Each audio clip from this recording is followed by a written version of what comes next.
കർത്താവിൻ്റെ നല്ല വചനം ജീവിതത്തിനകത്ത് ഓരോ മേഖലയ്ക്കകത്തും ഇടപെട്ട് ജീവിതത്തിനകത്ത് വിടുതൽ വേണ്ടിടത്ത് വിടുതലും സമാധാനം വേണ്ടിടത്ത് സമാധാനവും സകല നന്മയാലും ദൈവത്തിൻ്റെ കർത്താവിൻ്റെ നല്ല വചനം നിറയ്ക്കട്ടെ. ഹല്ലേലൂയ, സ്തോത്രം. കർത്താവിൻ്റെ വചനത്തിനകത്ത് എൻ്റെ ദൈവം പറയുന്നതെല്ലാം ഉവ്വെന്നും ക്രിസ്തുയേശുവിൽ ഉവ്വെന്നും ആമേന്നും തന്നെയാണ്. ഒരു മാറ്റവുമില്ല, മാറ്റത്തിൻ്റെ നിഴലുമില്ലാത്ത നല്ല കർത്താവ്, സ്തോത്രം. എന്തെങ്കിലും നമ്മുടെ ജീവിതത്തിൽ പറഞ്ഞിട്ടുണ്ടെങ്കിൽ, ഈ ദൈവവചനത്തിനകത്ത് എഴുതി വെച്ചിട്ടുണ്ടെങ്കിൽ അത് അതേപോലെ തന്നെ നടക്കും. അതിനകത്ത് ഒരു മാറ്റവുമില്ല, ഒരിക്കലും മാറിപ്പോവത്തില്ല. എൻ്റെ കർത്താവിൻ്റെ വാക്കുകളൊന്നും മാറിപ്പോവത്തില്ല. ആകാശം മാറിപ്പോയേക്കാം, ഭൂമി മാറിപ്പോയേക്കാം, പക്ഷേ എൻ്റെ ദൈവത്തിൻ്റെ വചനങ്ങളോ എൻ്റെ കർത്താവിൻ്റെ നിയമങ്ങളോ ഒരിക്കലും മാറത്തില്ല. യെശയ്യാവിൻ്റെ പ്രവചന പുസ്തകം 40-ാം അധ്യായം അതിൻ്റെ 8-ാം വാക്യം, Isaiah chapter 40 verse number 8. Hallelujah. വചനം ഇങ്ങനെ പറയുന്നു, "The grass withers and the flowers fade, but the word of our God stands forever." എന്ന് വായിച്ചേ. യെശയ്യാവിൻ്റെ 40:8. പുല്ലുണങ്ങുന്നു, പൂവാടുന്നു, നമ്മുടെ ദൈവത്തിന്റെ വചനമോ എന്നേക്കും നിലനിൽക്കും. ആമേൻ, സ്തോത്രം. പുല്ലുണങ്ങുന്നു, പൂവാടുന്നു, പക്ഷേ നമ്മുടെ ദൈവത്തിൻ്റെ വചനമോ എന്നേക്കും നിലനിൽക്കും. ഹല്ലേലൂയ. എൻ്റെ കർത്താവിൻ്റെ വചനം, എൻ്റെ കർത്താവ് പറഞ്ഞ ഈ വചനം മൊത്തം നമ്മളെക്കുറിച്ചുള്ള വാഗ്ദത്തങ്ങളാണ്. ഈ ബൈബിളിനകത്തുനിന്ന് ഈ വാഗ്ദത്തങ്ങളൊക്കെ മാറ്റിക്കഴിഞ്ഞാൽ പിന്നെ ഒന്നുമില്ല. ഇതിനകത്ത് ഫുൾ പ്രോമിസസാണ്. ദൈവവചനം മൊത്തം എന്നോടും നിങ്ങളോടും നമ്മളോട് ഓരോരുത്തരോടും കർത്താവിൻ്റെ വചനം വിളിച്ചു പറയുന്നത്, നമുക്കിനിയും ഒരു ചാൻസ് ഉണ്ട്, നമുക്കിനിയും ഒരു അവസരമുണ്ട്. സ്തോത്രം. ഇനിയും ക്രിസ്തു യേശുവിലെല്ലാം പുതുതാക്കുവാൻ നമുക്കൊരു അവസരമുണ്ട്. ഹല്ലേലൂയ. ക്രിസ്തുവിലല്ലാത്തവർ, ക്രിസ്തുവിനെ അറിഞ്ഞിട്ടില്ലാത്തവർക്ക് ക്രിസ്തുവിലേക്ക് വരുമ്പോൾ കർത്താവ് ജീവിതമെല്ലാം പുതുക്കി തരുവാൻ മതിയായവനാ. ഹല്ലേലൂയ. എവിടെ വാതിലുകൾ അടഞ്ഞേക്കാം, എന്തും നടന്നേക്കാം, പക്ഷേ എന്നാലും നമുക്ക് വേണ്ടി കർത്താവ് ഏറ്റവും ബെസ്റ്റ് വാതിൽ തുറന്ന് വെച്ചിട്ടുണ്ട്. ഹല്ലേലൂയ. കർത്താവ് പറയുന്ന വാഗ്ദത്തങ്ങളൊന്നും മാറിപ്പോവത്തില്ല. ഏതെങ്കിലും പ്രോമിസസ് ഒക്കെ ഡീലേഡ് ആവുന്നുണ്ടോ, വിളിച്ചു പറയണം, അത് ഏറ്റവും ബെസ്റ്റായിട്ട് എനിക്ക് കിട്ടാൻ വേണ്ടിയാണ് അത് വൈകുന്നത്. ഹല്ലേലൂയ. വൈകുന്തോറും ഏറ്റവും വലിയ നന്മയാണ് വെളിപ്പെടുന്നത്. എൻ്റെ കർത്താവ് എന്തെങ്കിലും പറഞ്ഞിട്ടുണ്ടെങ്കിൽ അതങ്ങനെ തന്നെ നടക്കും. മത്തായിയുടെ സുവിശേഷം 5-ാം അധ്യായം 18-ാം വാക്യത്തിനകത്ത് ഇങ്ങനെ പറയുക, യേശു കർത്താവ് പറയുക, "I tell you the truth, until heaven and earth disappear, not even the smallest detail of God's law will disappear until its purpose is achieved." എന്ന് വായിച്ചേ.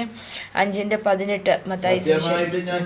കണ്ടോ, അത് എത്ര ഇമ്പോർട്ടൻ്റാ. അതുകൊണ്ടാ കർത്താവ് പറയുന്ന, സത്യമായി ഞാൻ നിങ്ങളോട് പറയുന്നു. എന്താ പറയുക? ആകാശവും ഭൂമിയും ഒഴിഞ്ഞു പോകും, സകലവും നിവൃത്തിയാകുവോളോ ന്യായപ്രമാണത്തിൽ നിന്ന് ഒരു വള്ളി എങ്കിലും പുള്ളി എങ്കിലും ഒരു നാളും ഒഴിഞ്ഞു പോകുകയില്ല. ആമേൻ, സ്തോത്രം. കർത്താവിൻ്റെ വചനം, കർത്താവിൻ്റെ ന്യായപ്രമാണത്തിൽ നിന്ന്, കർത്താവിൻ്റെ നിയമത്തിൽ നിന്ന്, ഹല്ലേലൂയ, ഒരു വള്ളിയും പുള്ളിയും ഒന്നും മാറിപ്പോകത്തില്ല, ഒരിക്കലും അകന്നു പോകത്തില്ല. അപ്പോൾ കർത്താവ് നമ്മളോട് പറഞ്ഞിരിക്കുന്ന നിയമം മൊത്തം ഈ ബൈബിളിനകത്തുണ്ട്. സ്നേഹത്തിലെല്ലാം യേശു കർത്താവ് പുതിയ നിയമം പഠിച്ച് അത് നമ്മുടെ സ്വന്തമാക്കണം. പഴയ നിയമം നിഴലും പുതിയ നിയമം പൊരുളുമാണ്. യാഥാർത്ഥ്യമായി നടന്നത് പുതിയ നിയമമാണ്.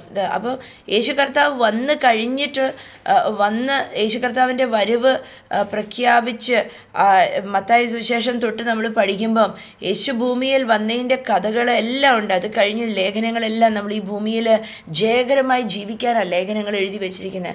അത് മൊത്തം എൻ്റെയും നിങ്ങളുടെയും കഥയാണ്. സ്തോത്രം. ഹല്ലേലൂയ. എന്നോടും നിങ്ങളോടുമുള്ള വാഗ്ദത്തങ്ങളാണ്. സ്തോത്രം. കർത്താവിൻ്റെ വചനം പറയുന്നത്, എന്ത് മാറിപ്പോയാലും, ആകാശം മാറിപ്പോയാലും ഭൂമി മാറിപ്പോയാലും, എങ്ങനെ മാറിപ്പോയാലും ദൈവത്തിൻ്റെ നിയമത്തിനകത്തെ ഒരു വള്ളിയും പുള്ളിയും ഒന്നും മാറിപ്പോവത്തില്ല. കർത്താവ് നമ്മളോട് പറഞ്ഞിരിക്കുന്ന ഒന്നും മാറിപ്പോകത്തില്ല എന്ന് വിളിച്ചു പറഞ്ഞ് എൻ്റെ കർത്താവ് എന്നോട് പറഞ്ഞിരിക്കുന്ന ഒറ്റ വാഗ്ദത്തം പോലും മാറിപ്പോകത്തില്ല. അത് നടക്കുക തന്നെ ചെയ്യും.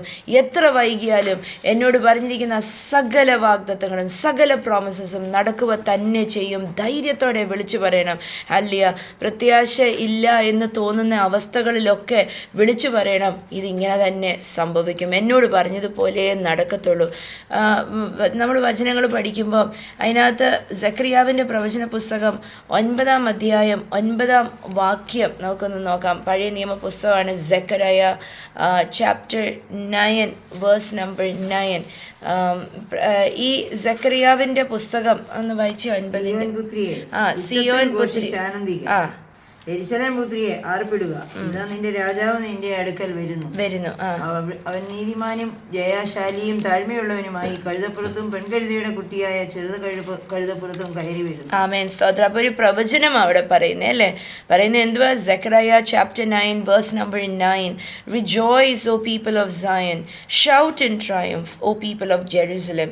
Look, your king is coming to you.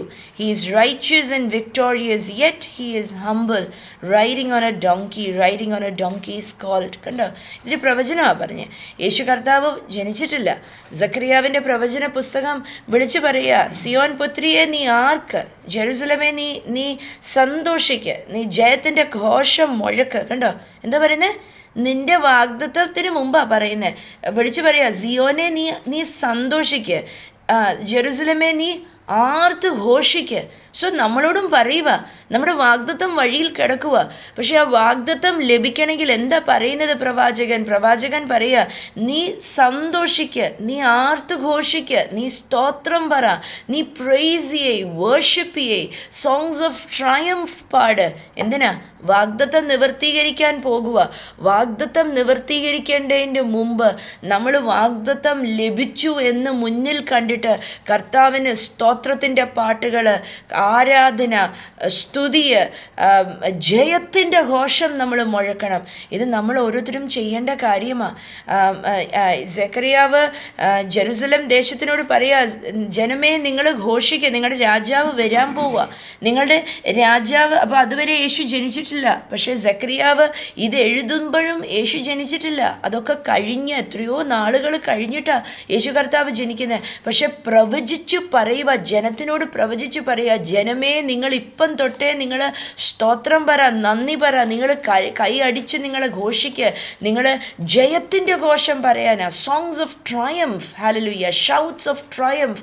എന്നുവെച്ചാൽ നിങ്ങൾ ജയാളികളാണെന്ന്, നിങ്ങൾ ജയിച്ചു, നിങ്ങളുടെ സാഹചര്യത്തിനെ ജയിച്ചു, നിങ്ങളുടെ നന്മ വെളിപ്പെട്ടു, നിങ്ങൾ പ്രാർത്ഥിക്കുന്ന ആ ജോലി കയ്യിൽ കിട്ടി, നിങ്ങൾ പ്രാർത്ഥിക്കുന്ന ഭവനം നിങ്ങൾ പണിതു, നിങ്ങളുടെ നേരെ അല്ലാഞ്ഞ മകനോ ഭാര്യയോ ഭർത്താവോ മകളോ നേരെ ആയി എന്ന് മുന്നിൽ കണ്ട് നിങ്ങൾ ഘോഷിക്കാനെന്നാണ് പറയുന്നത്. സ്തോത്രം, ഹല്ലേലൂയ.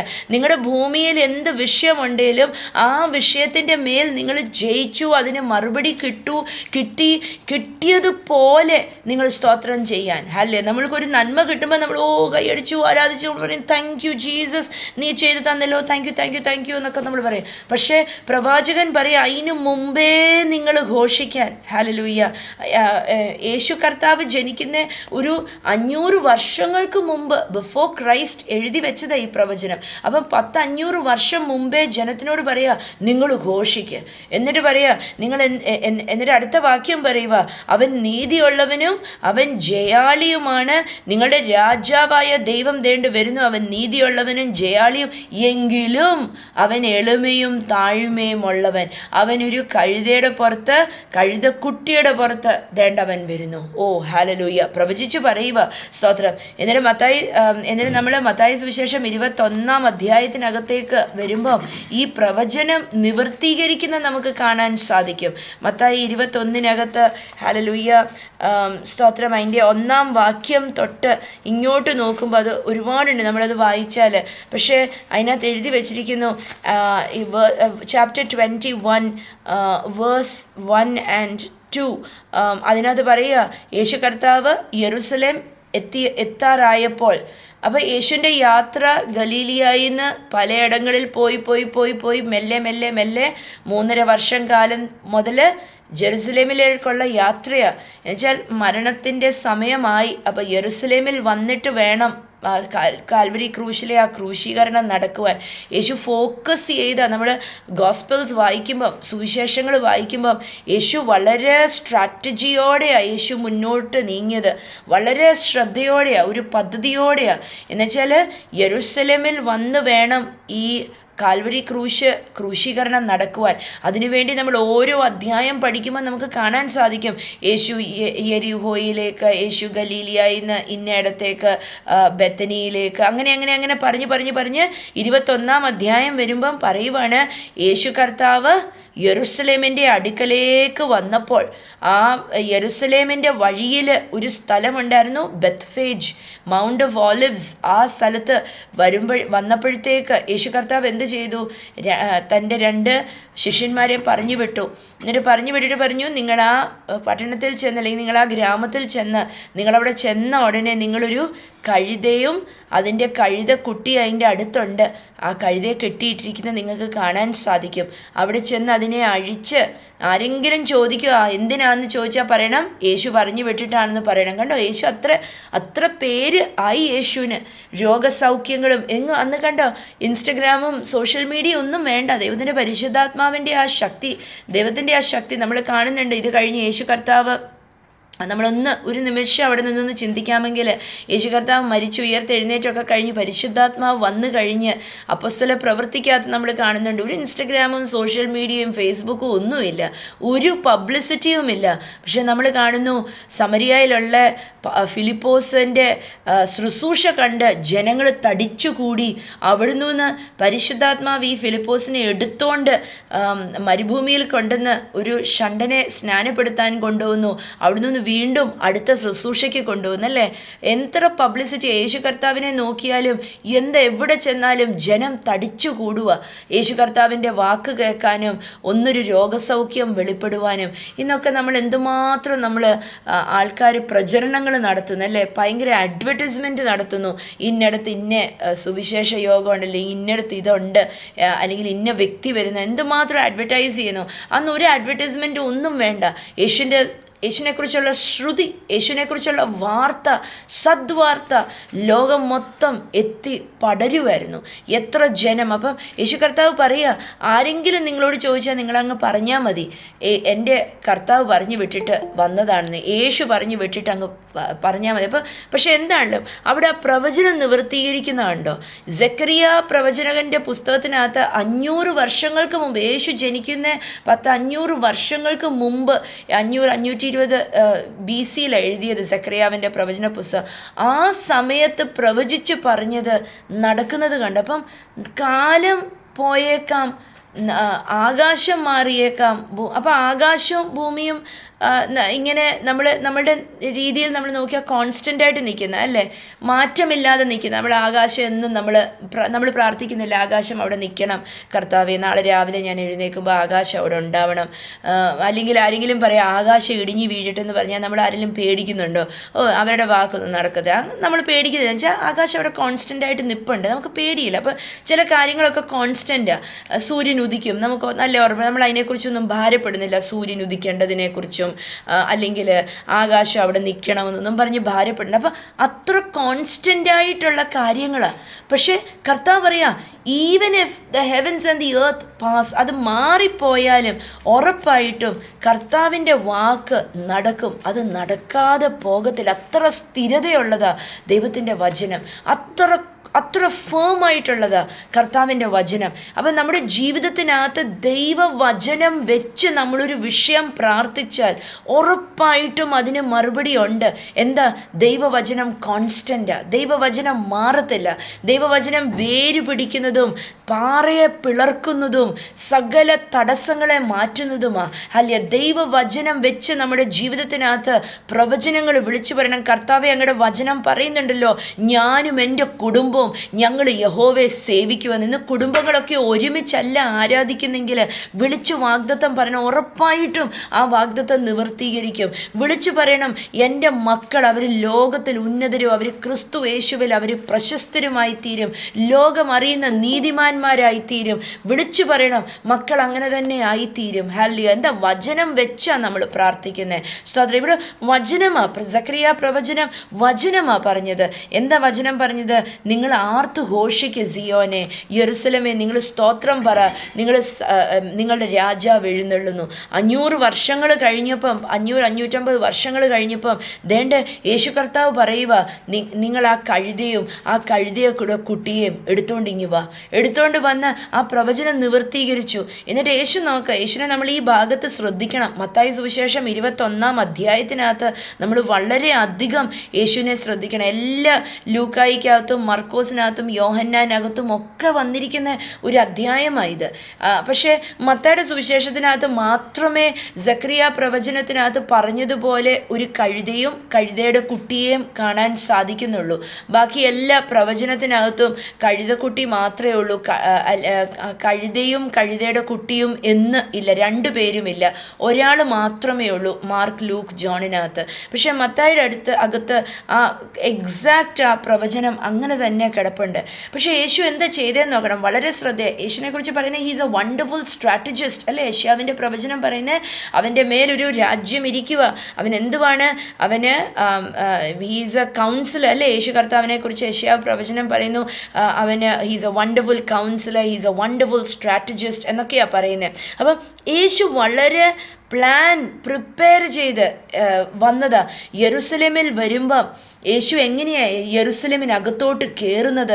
വലിയ ജയഘോഷത്തോടെയാണ് കയറുന്നത്. ഈ കഴുതയും കഴുതയുടെ കുഞ്ഞിനെയും യേശുവിൻ്റെ ആ എളിമയും ഒക്കെയാണ് കാണിക്കുന്നത്. രാജാവായി കയറി വരിക, രാജാവാണെങ്കിലും എളിമയുള്ളവൻ എന്ന് കാണിക്കാൻ വേണ്ടിയാണ് കഴുതയുടെ പുറത്ത് അല്ലെങ്കിൽ കുതിരയുടെ പുറത്ത് കയറിയിരിക്കാമായിരുന്നു അല്ലേ, അല്ലെങ്കിൽ ഒരു ചാരിയറ്റിനകത്ത് കയറിയിരിക്കാമായിരുന്നു, പക്ഷേ രഥത്തിനകത്ത്. പക്ഷെ അങ്ങനെയൊന്നും ചെയ്യാതെ യേശു കർത്താവ് ഒരു കഴുതയുടെ പുറത്ത് കയറി വരിക.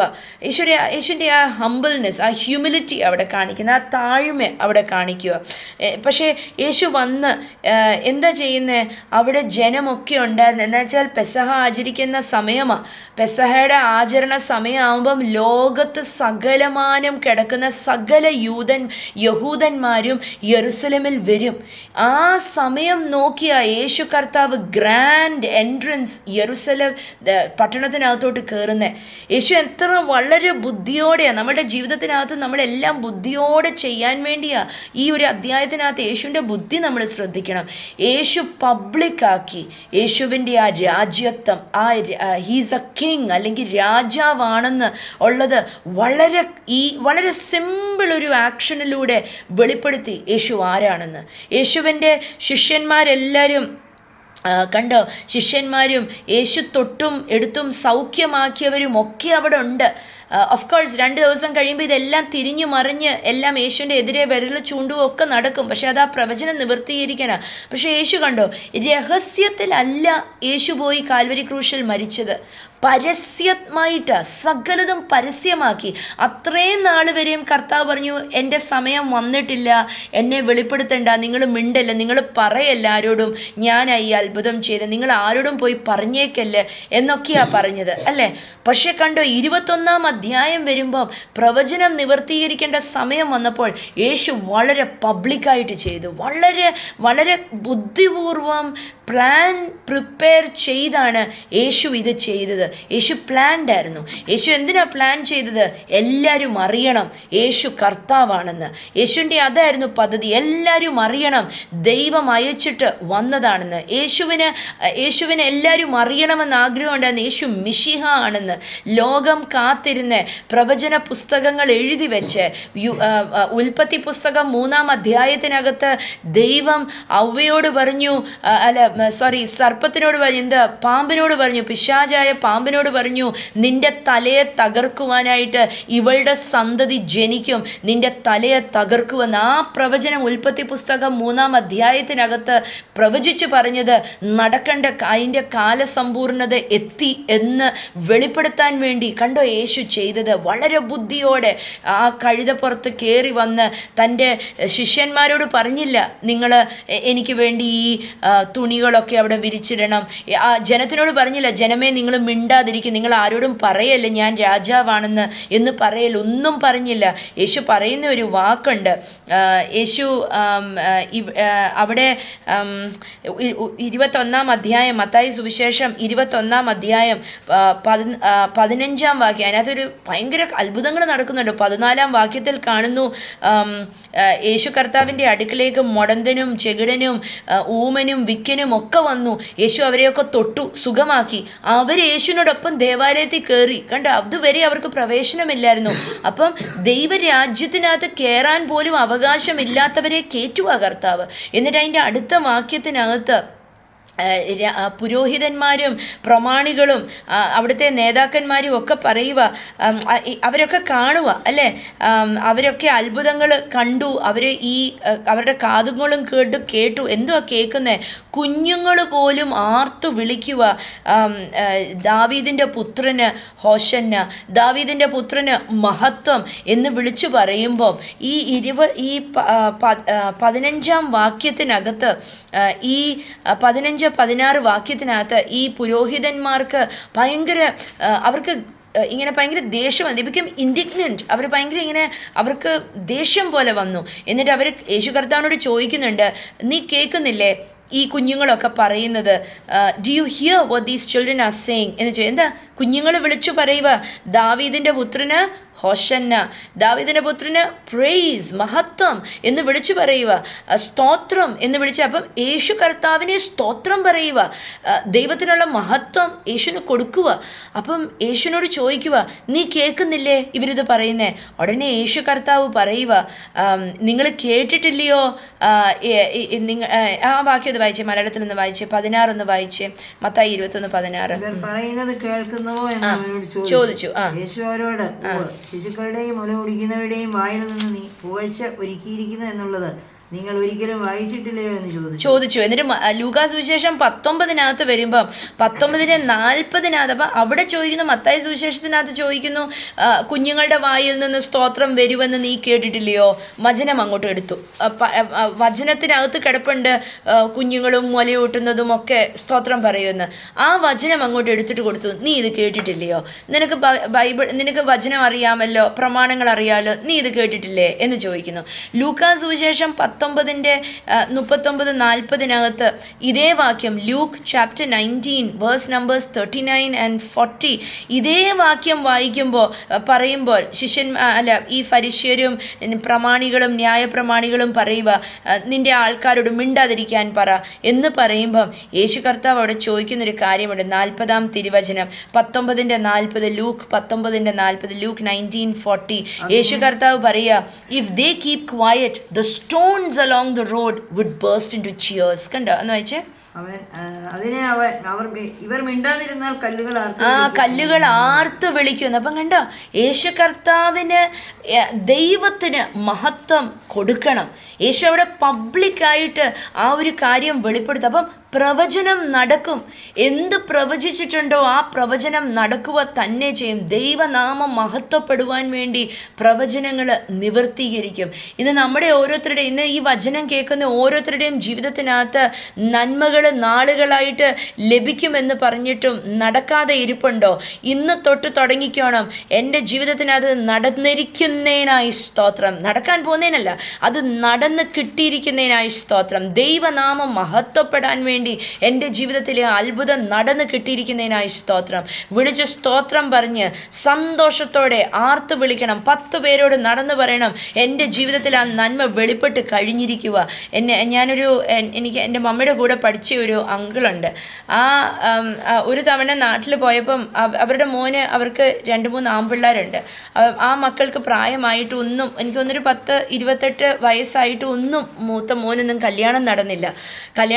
അവർ പണം വെച്ചും വീടും പണിതും എല്ലാം റെഡിയായി ഇങ്ങനെ കാത്തിരി, നല്ല ജോലിയുള്ള പിള്ളേരാണ്. പക്ഷേ കല്യാണമായില്ല.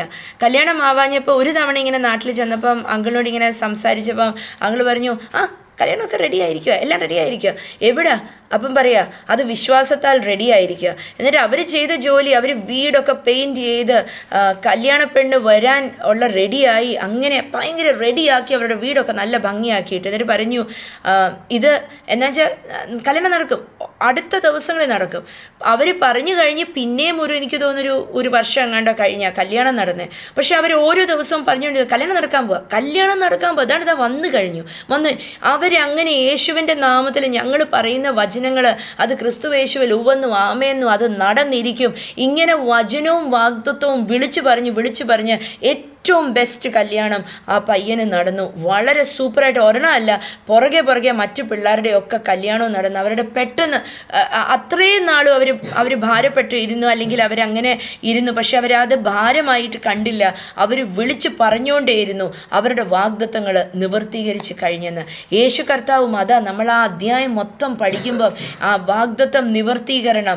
2, യേശുവിനെ തന്നെ വെളിപ്പെടുത്തുക അവിടെ മിശിഹ ആണെന്നും രാജാവാണെന്നും. 3, നമ്മൾ സ്തോത്രങ്ങൾ അവിടെ കാണുക, സ്തോത്രവും മഹത്വവും അവിടെ കാണുക. എത്ര അത്ഭുതമാണ്! മുടന്തനും ചെകിടനും വന്ന് അവർ സൗഖ്യമായി, അവർ സ്തോത്രം പറഞ്ഞ് അവർ ദേവാലയത്തിനകത്ത് അവർ കയറുക. ഹല്ലേലൂയ! എത്ര അത്ഭുതം! കർത്താവ് എല്ലാം എന്ത് നല്ലതായിട്ട് പ്ലാൻ ചെയ്ത് യേശുവെല്ലാം ചെയ്തെടുക്കുന്നത്. ഇന്ന് നമ്മുടെ ജീവിതത്തിനകത്തും ഈ പ്ലാനിങ് വേണം. എവിടെ പ്ലാനിങ് വേണ്ടെന്നറിയോ? സ്തോത്രത്തിനും സ്തുതിക്കും പ്ലാനിങ് വേണം. നമ്മുടെ ജീവിതത്തിനകത്ത് എല്ലാം ഓരോ കാര്യങ്ങൾ ചെയ്യുന്നതിനകത്തും പ്ലാനിങ് വേണം. ഹല്ലേലൂയ! പലതും നമ്മുടെ ജീവിതത്തിൽ ഒളിഞ്ഞും മറിഞ്ഞും നന്മകൾ പോലും മറ്റാരും അറിയാതെ ഒളിച്ചും മറച്ചും ഒക്കെ വെച്ചിട്ടില്ലേ? വിളിച്ചു പറയണം കർത്താവ് ചെയ്ത നന്മകൾ വിളിച്ചു പറയണം. ഇന്ന് വിളിച്ചു പറയണം, ക്രിസ്തു യേശുവിൽ എൻ്റെ സകല വാഗ്ദത്തങ്ങളും ഉവ്വെന്നും ആമേന്നുവ. വചനത്തിൻ്റെ വള്ളി പുള്ളി മാറാതെ എൻ്റെ ജീവിതത്തിൽ ആ നന്മ ലഭിക്കുക തന്നെ ചെയ്യും. അല്ലേ? ഇന്ന് കർത്താവെ പ്രാർത്ഥിക്കുന്നു, വാഗ്ദത്തങ്ങളൊക്കെ വൈകിപ്പോയി എന്ന് പറഞ്ഞിരിക്കുന്നവരുടെ ജീവിതത്തിനകത്ത് ഇല്ല, തക്ക സമയത്ത് വാഗ്ദത്തങ്ങൾ വെളിപ്പെടും. അങ്ങ് പ്രത്യാശയും കൊണ്ട് നിറയ്ക്കണം. ഹല്ലേലൂയ! സ്തോത്രം പറയാൻ, സ്തുതി പറയുവാൻ, നന്മകൾ കൈവശമാക്കുവാൻ അങ്ങ് സഹായിക്കണം. കർത്താവ് അനുഗ്രഹിക്കുന്നതിനായി സ്തോത്രം, യേശുവിൻ നാമത്തിൽ തന്നെ ആമേൻ. സ്തോത്രം.